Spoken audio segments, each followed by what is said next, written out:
8th of June 2023. I'm Councillor Liz Burnett and Chair of the meeting as the Leader of the Vale of Glamorgan Council and Cabinet Member for Performance and Resources. If I could just remind everyone that the meeting is being live streamed as well as recorded via the internet, and that this recording will be archived for future viewing. All participants should mute themselves when not speaking in order to avoid any background noise or feedback. And if anyone wishes to speak, they should either raise their hand either on screen, because most of us are visible, or using the digital function.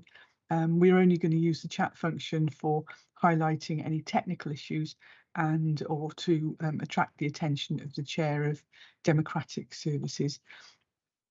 Today is probably going to be quite a short meeting, but it will be important as we update Cabinet on progress to date to move forward the availability of fully hybrid meetings and outline forward plans, and that those will be covered by reports which are part 1 and part 2 on the agenda.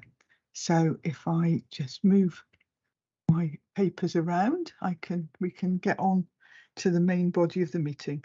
So first of all, the first item on the agenda is apologies for absence, because I can see everybody on screen. I'm assuming we have none. And next is agenda item 2, which is the minutes of the meeting held on 25th of May 2023. If I can take those as a true reflection of the meeting, I'd move. And I'll second those. Thank you. Agenda item 3 is to receive declarations of interest and also the nature of such interests, if there are any. Do we have any declarations of interest today? None No. formally received, Chair. Thank you. And then on to 2 reports from me, if I can get through to those. The first one, agenda item 4, is the use of Chief Executive's emergency powers, and this is pretty well a housekeeping report that we have before us a number of times a year, mostly in terms of amendments to budgets, to changing things from revenue into capital expenditure, and also accepting grants so that we can get on with the work. All of the items where emergency powers have been used are laid out under section 2 of the report, and so there's a whole range of things in terms of works to steps at Nantalwg, for example, Jenner Park, high level glazing in Penarth. Then there's work into St Helens Primary School, Ysgol St Cyrig, and Llansanna Primary, and I said a whole range that are outlined in there, but fairly straightforward and nothing really out of the ordinary there. So there's only one recommendation on this, which is that the use of the Chief Executive's emergency powers be noted. I'd move. And I'll second that. Thank you. And then coming on to agenda item 5, and that's the hybrid meeting platform update. And it's interesting actually. It's sort of reflecting on where we've come with this. That I mean, it actually is. It feels like a lifetime since all of a sudden we were switched into making hugely complex decisions, hanging on crackly phone lines with anything up to sort of 20-25 people competing to get in with no formal way of doing so, and making very complex decisions. And one such decision was, I don't know if you can remember when we first went into lockdown back in 2020, we closed all schools one day on a Friday, and on the Monday they all reopened as childcare hubs, every single school in the Vale, and worked 12 hours a day to provide support for vulnerable children of key workers. All that was done on phones. and it was difficult to say the least. And since then, we've got to a situation where, today actually, some of us are in the office, some of us are elsewhere, some of us are working from our homes. And this is the way that we can all fully participate, but we also can be very visible to people who are watching the recording. And it's very transparent, very open for people who would want to participate. And I think the viewing figures have actually gone up on our meetings on those. So this is an update report on where we've got to in the aim of having meetings. We call them hybrid, but they're multi-location so that you can actually attend from wherever you are. That they can be fully bilingual, and that will be accessible. And also for us, and it doesn't happen everywhere, that our meetings are live streamed as they happen, but also it can be viewed afterwards. So if any member of the public wants to just check up on what was said at a certain meeting, that's very easy. And also to have electronic voting as well. So there were a lot of requirements of one system that we need to get right. So this report is at the part 1 report. There is a separate part 2 report later in the agenda, which contains the commercially sensitive data, but overall they're pretty similar reports. And it highlights the considerable work that's actually been going on, and it's termed regression testing of the Civico hybrid meeting platform. That was the platform that we had been using, and regression. I had to check on the meaning of that, and it's not only looking at what we want to do, but it's actually systematically going through all the issues that we experienced with the previous platform to see whether or not they were able to be rectified. So officers have gone out, they've gathered information right across other Welsh local authorities, talked to different suppliers to look at how that can how theirs are working, the types of issues that they have and how it works in practice, and that underpinned the functional requirements, which are detailed in Appendix A. It's worth having a particular look at paragraphs 2.10 and 2.11 of the report, which notes that Civico have confirmed that they're no longer going to develop the platform that they are currently under contract with the council to provide, and instead they've developed a new solution with additional functionality such as hybrid voting to the Microsoft Team platform. Now, Civico have demonstrated the new solution to the project team, but the new voting functionality didn't work as intended, and there were performance issues during the demonstration, and the Welsh language function was also not able to be fully demonstrated. So there continue to be issues with that platform. And then if you look at paragraph 2.18 and 2.19, is the preferred option going forward with associated costs, and they're detailed in the part 2 report.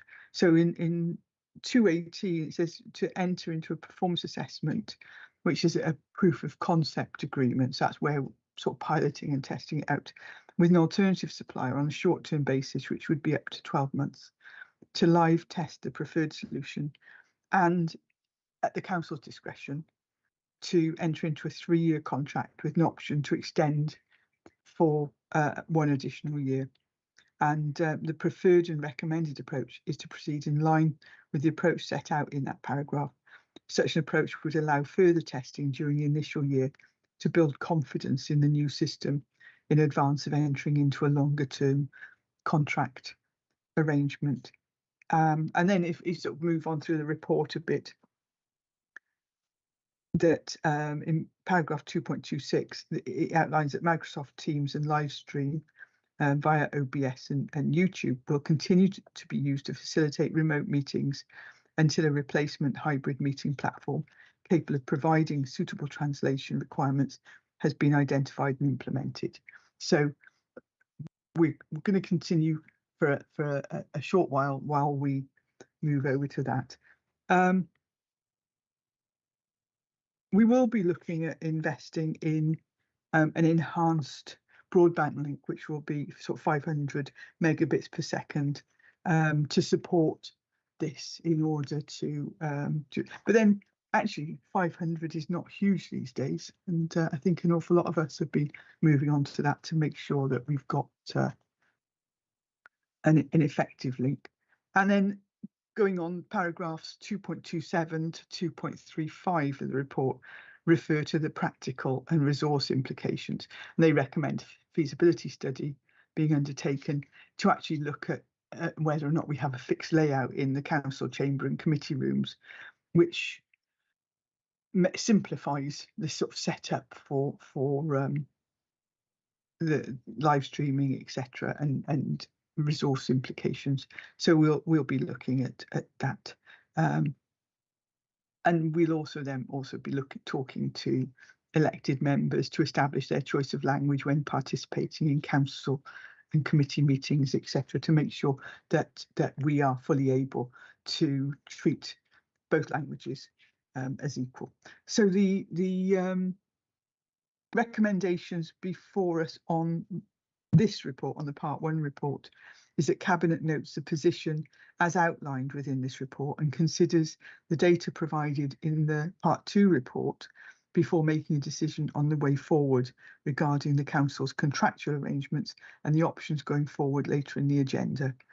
And 2, that Cabinet refers this report and the Part 2 report on the same matter later on the agenda to Corporate Performance and Resources Scrutiny Committee for its consideration. So we'll be sending that to Corporate Performance shortly, and then if they have any comments, that will come back to us. So I'd so move on that.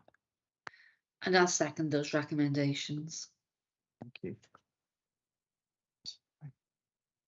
Over. And then over to agenda item 6, and that's for Cabinet Member for Neighbourhood Services, Neighbourhood and Building Services, related to the disposal of a small parcel of housing owned land at Trebeverard, Boverton. So that's over to you, Mark.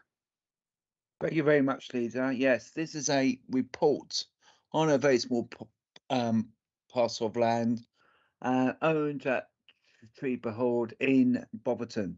Now, as you know, as a council, when we have very small pieces of land which we can't really use very much for any particular purpose, we have what we call an insight board that has a look at it.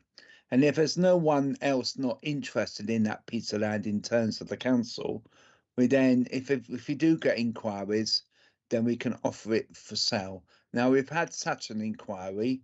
So what I'm now going to move is to move to a recommendations. So the first recommendation, that the Cabinet declares the parcel of housing land shown at Appendix A, there's 3 appendices showing the land, Appendix A, Appendix B and C, as surplus to the council requirements. Secondly, that authority is given to the head of housing and building services to dispose of the land shown at Appendix A under the 32 to 34 sections of the Housing Act 1985, subject to compliance with relevant legislative provisions, any statutory consents required, and following recommendations from 3 to 5, which I'll read out now. Recommendations 3 is that delegated authority be granted to the Director of Environment and Housing, and in consultation with the Cabinet Member, which is myself, for Neighbourhood and Building Services, and Head of Finance, Section 151 Officer, agree the appropriate terms and conditions for disposal of the parcel of land. And that number 4, that the council relates to consent E of the general consents for disposal of land, houses of land 1994 made under the Housing Act 1985, disposable to comply with the relevant legislative provisions and any statutory consents required. And finally, recommendation 5, that the monitoring officer, head of legal and democratic services, be authorised to prepare and complete and execute the required legal documentation to formalise any disposal subject to recommendations above. And I like to move. Super, thanks, Mark. Gwyn, did I see your hand up? Yes, Leader, just to say I'm happy to support, as are all the local members who confirmed this some time ago. Thank you. Thank you very much. I'm delighted by that. Thank you. Thanks. So do I take it therefore, Gwyn, that you're seconding the motion? Yeah, excellent. Or the recommendations rather, I'm getting ahead of myself. So super, that's all agreed. And then we have a meeting, a report, agenda item 7 for Cabinet Member for Social Care and Health relating to the corporate parenting panel. That's the update to the terms of reference. Over to you, Eddie. Thank you, Leader. Yeah, the report is quite short because it's clear the intention is that we've got a corporate parenting panel, which, as we're aware, it's got a range of members and officers from the council, which the role is for the purpose of ensuring that we look after our children that we're responsible for, as any good parent would do. So what we found with this particular panel is that the membership wasn't quite clear. It's been sorted out, but we're recognising that as we've got with other committees and whatever, we just want to formalise it so we're not having to bring this to the annual meeting and everything else. So it's just a formality in that respect. The previous terms of reference described the agreed membership of the panel, but it didn't state how long they was appointed or were nominated to serve, and this clarifies that. So that really is just the main change. It has been through the current membership. They're in agreement with it, and therefore it's come here. So the recommendation is that the terms of reference for the corporate parent panel attached as Appendix 1 to the report be amended to confirm that the members appointed or nominated to serve on the corporate parents panel would do so until the local government elections in 2027. I so move. Thank you. Thank you, Eddie, and I'm happy to second that. It seems very sensible when people on the corporate parenting panel develop a level of expertise, don't they? And to not develop that over the full 5-year term would seem a bit silly, really. So no, it's good for them to be in place for the full 5-year term, unless, of course, there are some need for a change. So you've got your hand up again, Eddie. Yeah, I just wanted to confirm, although we've got a panel and it has the members and the officers on there, it is a whole, all full council members, all the members of the council are accountable and responsible. So although we do have this panel, I just don't want people to think that they're the only ones that would be accountable if there were any issues. So, yeah. Thank you. Very good to clarify that. Actually, yes, we're all responsible. So super, that's excellent. So under item 8, I don't have any items that are urgent. So we do have an item for discussion, as previously mentioned, under item 2, which follows on from the earlier report on today's agenda. Under item 5, this report is a matter that's considered to be confidential, and therefore the meeting will need to move into private session where confidential matters can be discussed under part 2. So therefore I'll ask Cabinet to agree to move to part 2 and ask the Cabinet Officer to stop the recording of this open session to ensure that no members of the public are present after this point, and only allow relevant parties to remain to hear the detail of the items to be discussed. Following the meeting, the outcome of the part 2 discussions will be formally captured as part of the minutes of the meeting and will advise all parties of the final decisions of the Cabinet for the relevant items. So if I can formally move part 2, do we have someone second? I'll second that. Thank you, and therefore ask Cabinet Officer to ensure that only relevant parties remain from this point on for the live stream and recording to be stopped, please.